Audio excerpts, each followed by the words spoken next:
So I am now 99.9% convinced that the actual villain of Pokemon Legends Arceus is going to be none other than Professor Rowan's great-great-great-granddad? We're actually not sure how long ago Legends Arceus was, but it was only a couple hundred years, and Professor Rowan is 60 years old, so it's hard to know how great this guy is. How great or how villainous? Hey Pokemon Masters, Toby here, and this one's just kind of a short Pokemon theory, but just something I wanted to check out at the beginning of the year. It's time for Legends Arceus. It's upcoming, and I'm really excited about that, and I just wanted to kind of dip my toe back into the theory pool, and I'm just sort of rewatching and reanalyzing all of the trailers, and yeah, I'm relatively convinced that Commander Kamado, which is quite a mouthful, I can't even get the regular script right. Try saying that 10 times over fast. Commander Kamado. I'm convinced that this guy is going to be the main villain of Pokemon Legends Arceus. Let's jump into it.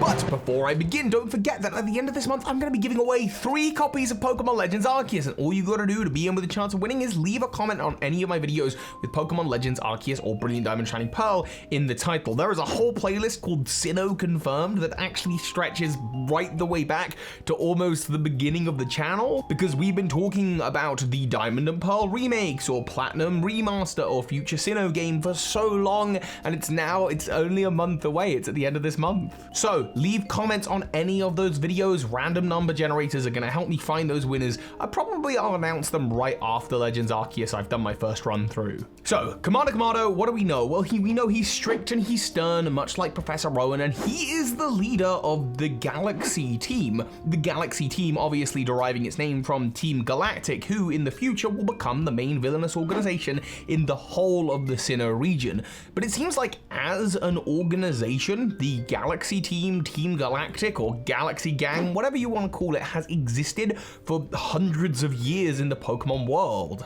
Unlike most of the other evil teams like Team Aqua and Magma, for example, it's not like Cyrus woke up and said, hey, I'm evil, let's make an evil team, or let's build people around me. Instead, it seems more likely that Team Galactic has always existed under other names and other banners, and at this point in current time, Cyrus just happens to be the leader and aligns the team to his goals. But back in the old days, the Galaxy team was run by Professor Kamado and was used with various different corps or groups of people. The Survey Corps, of course, the player character, that's what you're part of, and your job is to go out there and learn what you can about Pokemon. Of course, that kind of responsibility in the Pokemon world has shifted to the Pokemon laboratories, like the one in Sandgem Town, which explains how Professor Rowan has that job. It's probably a family business, an offshoot of the Galaxy team.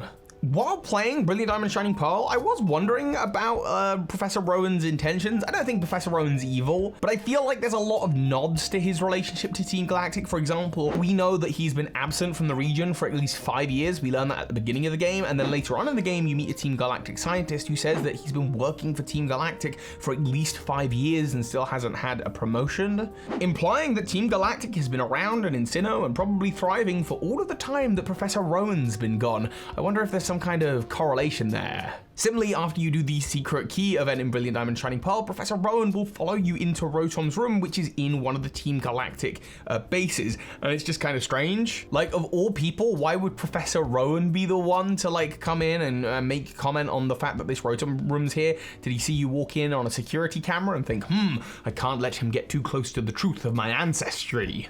But the thing that really got me thinking about it is something that also did happen in the original Diamond and Pearl Platinum, so it's not unique to Brilliant Diamond Shining Pearl, but it is something that feels like it has more emphasis put on it in BDSP, and that is at the event's Spear Pillar, when you stop Team Galactic, you stop Cyrus and Dialga and Palkia, Professor Rowan gets one last line. He just has this lonesome sort of moment where he looks out across Sinnoh from the top of Spear Pillar and comments on the fact that no one should really have the kind of power that Cyrus was trying to achieve. And on the face of it, this is just him talking about Cyrus, but I wonder if there could be some deeper layer here, some other meaning where he's directly referencing the fact that his family history has got a checkered past. Okay, sure, but where am I getting this from with Commander Kamado? Well, the first thing, the obvious thing, is we look at his outfit and we see straight away that it looks kind of like the same theming as Giratina. Grays, golds, blacks, reds, there is a lot of thematic similarity here. Additionally, we know that people are dressing up in groups that resemble the legendary Pokemon because we know that there is a Team Diamond and a Team Pearl, and these people dress up in outfits that are more representative of Dialga and Palkia, though they are deeper blues and deeper reds, and I've seen some people suggest that maybe there's a relationship to Zacian and Zamazenta, but either way, no matter what trios you're putting it part of, dressing up like Giratina, I don't know, I wonder if there could be the first hints of an evil uprising inside the Galaxy Gang. This would also be a nice twist because I think we're all expecting Silene, the leader of the Survey Corps specifically, to be that main villain. But look, we have Silene, the leader of the Survey Corps. We have Professor Laventon, the Pokemon professor who gives you your starter. Commander Kamado has no role unless their role is currently being kept a secret within the story. I also not that long ago did a video on whether, like, if Arceus was evil or if Arceus was annoyed at humans. I wonder if Commander Kamado could be the person, the reason that Arceus is annoyed at people. There is also one kind of final thing which I'm talking about on the channel next week with Hoops and Hip Hop, which is Shadow Giratina. In the post-game of Brilliant Diamond Shining Pearl, we see a shadow form of Giratina. These were faithful remakes, Brilliant Diamond Shining Pearl, to the regular Diamond and Pearl, which means we lost out on a lot of Platinum and Giratina-focused content. But you can't just retcon and ignore Giratina, it's an essential part of Sinnoh mythology. And I can't help but feel like the Shadow Giratina that we got in the post-game is only half of the picture. Like, for example, in Brilliant Diamond Shining Pearl, there are technically two Giratinas. There's the real-life one, and then there's this level 100 Shadow one that you can't catch. Where did it come from? What's it about? The glowing red eyes? Kinda maybe reminds me of the alpha Pokemon that exist in Legends Arceus, or maybe not, but maybe this Shadow Pokemon has ties deeper to Legends Arceus.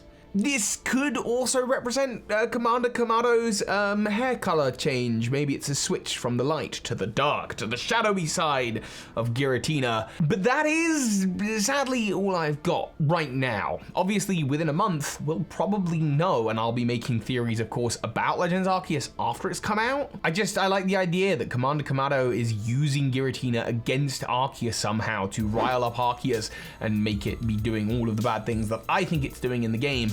But then maybe that would be too many villains. Villains? I told you, my words are really off today. I wonder if, like, Giratina, Arceus, Commander Kamado, maybe they can't all be baddies in the story. So I do want to know what you think, of course, in the comments down below. And if you leave a comment, you're in with a chance of winning a copy of Legends Arceus. I'll be giving out 3 copies at the end of this month. I will announce the winners either in the live stream where I play Legends Arceus, which will be live here on the channel upon Legends Arceus' release. Remember, I start playing the game as soon as it goes live in Australia, so I'll actually be playing it on the 27th. At around 2 p.m. GMT, that's UK time. So that is when I will start playing it live here on the channel, and I'll announce the winners either at the end of that stream, or I will compile those streams into a video, much like I did with the Bidoof run and with the Let's Go run, and I'll announce the winners at the end of that, one or the other. Also, I am powering through to the end of the month, but for me, like, I'm filming this video in late December, like Christmas was literally yesterday. And yeah, I haven't really had so much of a break, so for me, I will be looking to take a break shortly after Legends Arceus is out, and then kind of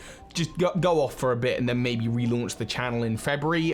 For now, I just feel like I'm continuing the work of last year. The new year hasn't begun yet, and it'll begin for me after Legends Arceus, and I'll take a lot of time off just playing the game after my initial run through. So I'm really excited for that, to show you everything else I've been working on. Right, I will leave you to it. Thank you all for watching, and of course, soar high, Pokemon Masters. This is Ash Ketchum. You just watched a video by Birdkeeper Toby.